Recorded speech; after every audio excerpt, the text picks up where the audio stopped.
ابو امامہ الباہلی سے روایت ہے کہ نبی کریم صلی اللہ علیہ وسلم نے فرمایا، کیا میں تمہیں شب و روز اللہ کے مسلسل ذکر کرنے سے افضل ذکر نہ بتاؤں؟ کیا میں تمہیں دن رات اللہ کے مسلسل ذکر کرنے سے افضل ذکر نہ بتاؤں؟ یعنی ایسا ذکر جو اس سے بھی بڑھ کر ہو کہ جو شخص دن اور رات ذکر کرتا ہی چلا جا رہا ہے. یعنی دو لوگ ہیں، ایک وہ جو دن رات ذکر کر رہا ہے اور ایک وہ جو یہ ذکر کر رہا ہے، اس کو پڑھ رہا ہے. اس تسبیح کا پڑھنا اس سے بھی افضل ہے. تو یہ کارڈ آپ کو جو دیا گیا ہے، اس کو آپ لے جا کر یا تو اپنے فریج پہ لگا دیجئے یا اپنے بیڈ روم میں سائڈ ٹیبل کے ساتھ کہیں لگا دیجئے. کوئی بھی ایسی جگہ اس کا انتخاب کیجئے کہ جہاں لازماً آپ کی نظر اس پہ پڑے. اس سے فائدہ یہ ہوگا کہ پھر آپ اس کو پڑھنا نہیں بھولیں گے. اور اگر آپ یہ پڑھ لیں گے تو انشاءاللہ اگر باقی اوقات میں آپ کسی مصروفیت کی وجہ سے اللہ سبحانہ و تعالیٰ کا ذکر نہ بھی کر سکے تو انشاءاللہ یہ کمی پوری کر دے گی. ٹھیک ہے، تو بہت ہی کام کی فائدے کی چیز ہے. اور ویسے بھی ہم سب جانتے ہیں کہ اللہ کا ذکر دلوں کے اطمینان کا باعث ہو. تو ہم سب مل کے اس کو پڑھتے ہیں. میں آپ کو کہلواتی ہوں، ایک دفعہ آپ اس کو پڑھ لیجئے تاکہ اسپیلنگ وغیرہ ٹھیک ہو جائے.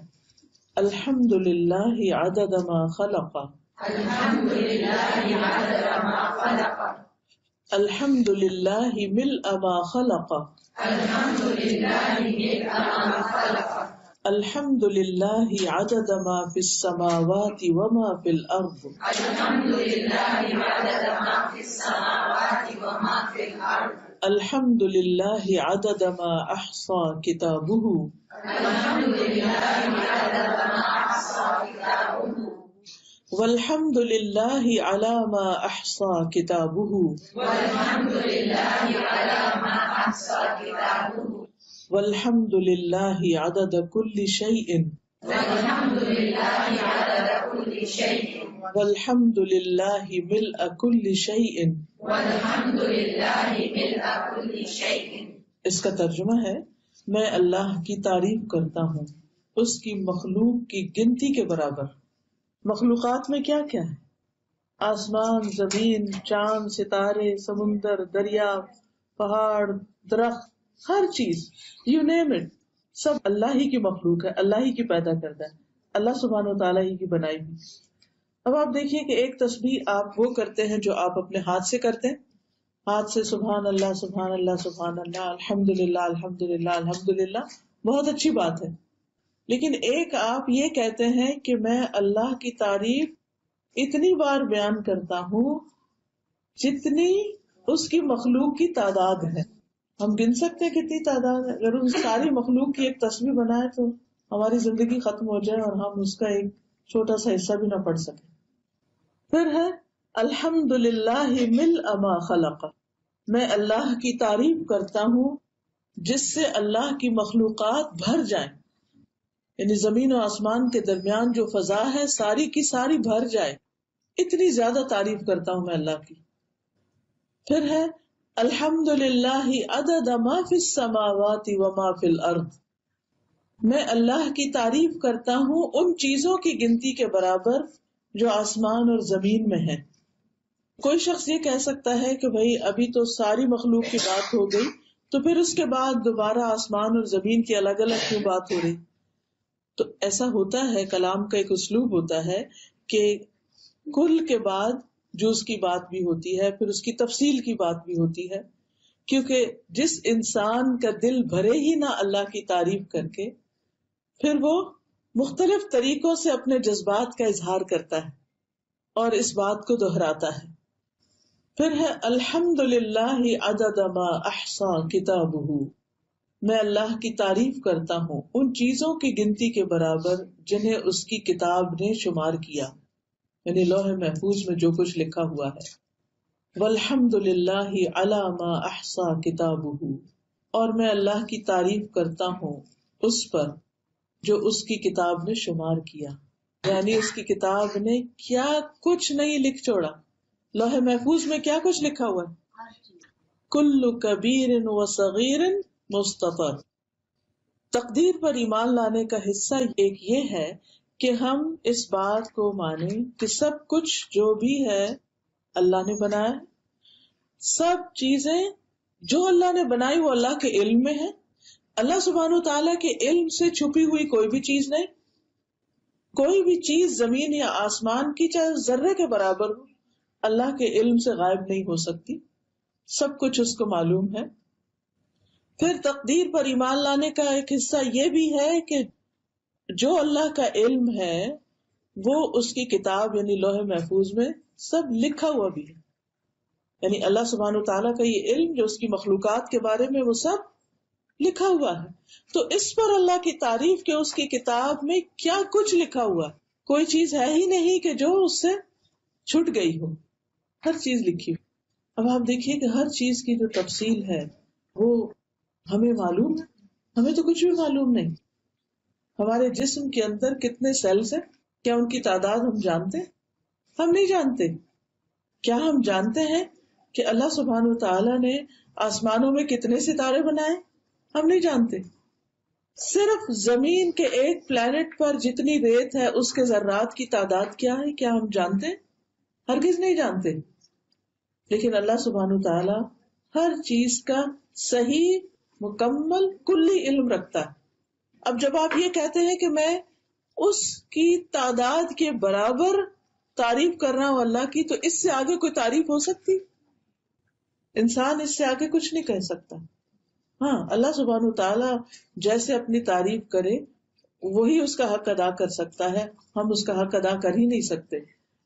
والحمد للہ عدد کل شیء.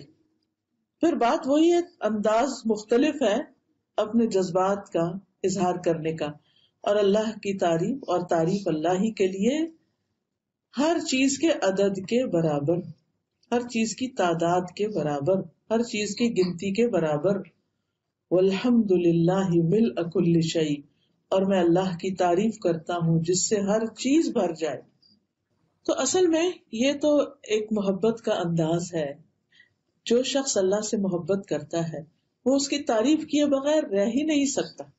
دیکھیے ہم جس سے بھی محبت کرتے ہیں، کوئی بھی چیز آپ لیجئے اللہ ہی کی بنائی ہوئی چیزوں میں سے، کوئی پھول ہے، کوئی پہاڑ ہے، کوئی درخت ہے، کوئی انسان ہے، کسی بھی چیز سے جب ہم محبت کرتے ہیں تو پھر لا محالہ ہماری زبان پر اس کی تعریف آتی، اور ہم اس کی تعریف کرتے ہوئے تھکتے ہی نہیں، کرتے چلے جاتے ہیں.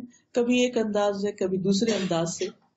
آپ نے دیکھا ہوگا کہ ماں کو اپنے بچے سے جیسے محبت ہوتی ہے تو وہ اس محبت کے اظہار میں اس بچے کے کتنے کتنے نام رکھ دیتی ہے اور کیسے کیسے اس کو بلاتی، اور پھر بھی اس کا دل نہیں بھرتا. یہ قدرتی سی بات ہے. تو جس شخص کو اللہ سبحانہ و تعالیٰ سے محبت ہو، پھر یہ ہو ہی نہیں سکتا کہ وہ اس کی تعریف کرتے کرتے کبھی تھکے یا اس کی تعریف سے کبھی اس کا دل بھرے. دل بھر ہی نہیں سکتا. ہم حق ادا کر ہی نہیں سکتے. لہذا یہ ایک چھوٹا سا اظہار محبت ہے، اظہار تعریف ہے، تعریف کا ایک انداز ہے جو ہماری زبان تو بیان کرنے سے قاصر ہے. یہ بھی اللہ کے رسول صلی اللہ علیہ وسلم کا ہم پر احسان ہے کہ انہوں نے ہمیں یہ الفاظ سکھا دیے. اب ہمارا کام بس اتنا ہی ہے کہ ہم ان کو پڑھ تو لیں، اور سمجھ کے پڑھیں گے تو اور زیادہ اجر و ثواب ہوگا. اور اگر ہر روز کم از کم ایک دفعہ اس کو پڑھ لیں، زیادہ دفعہ بھی دل چاہے تو زیادہ دفعہ پڑھ لیں، لیکن کم از کم ایک دفعہ پڑھ لیں، فائدہ آپ ہی کو ہوگا. دل آپ ہی کا سکون میں آئے گا اور دل آپ ہی کا خوش ہو جائے گا. تو اس میں بخل نہ کیجیے گا، اللہ سبحانہ تعالیٰ کی تعریف میں بخل نہ کریں. اور پھر ہم جب لوگوں کی تعریف کرتے رہتے ہیں تو بعض اوقات اللہ کی تعریف بھول جاتے ہیں، پیچھے چلی جاتی. کبھی اس کی بات، کبھی اس کی بات، کبھی اس کی بات. ہماری باتیں عام طور پر کیا ہوتی؟ یا کسی کی غیبت ہوتی یا کسی کی تعریف ہوتی. اللہ کا ذکر کم ہی کرتے ہیں. تو اس کمی کوتاہی کا ازالہ اسی طرح ہو سکتا ہے کہ ہم کم از کم ایسی دعائیں پڑھتے رہیں. ٹھیک ہے، پھر اب ہم سمجھ کے اس کو دوبارہ پڑھتے ہیں. الحمد للہ عدد ما خلق، الحمد للہ ملء ما خلق الحمد للہ ملء ما خلق الحمد للہ عدد ما فی السماوات وما فی الارض الحمد للہ عدد ما فی السماوات وما فی الارض الحمد للہ عدد ما احصى کتابہ الحمد للہ عدد ما احصى کتابہ والحمد للہ علی ما احصى کتابہ والحمد للہ علی ما احصى کتابہ والحمد للہ عدد کل شیء والحمد للہ عدد کل شیء والحمد للہ ملء کل شیء. والحمد للہ ملء کل شیء. سب کے پاس ہے نا کارڈ؟ اگر نہیں تو ضرور لے لیجئے، بلکہ اپنے بچوں کو بھی سکھائیے، اپنے دوستوں کو، اپنے رشتہ داروں کو، سب کو خیر بانٹیے. اس کی وجہ یہ ہے کہ جب وہ بھی پڑھیں گے اس کو اور آگے سے آگے سکھائیں گے، بتائیں گے، تو جتنے لوگ بھی یہ کریں گے پھر اس کا سارا ثواب بھی آپ کو ملے گا. تو اپنے ثواب میں اضافہ کیجئے دوسروں کے ساتھ اس خیر کو بانٹ کر، اس کو شیئر کر کے.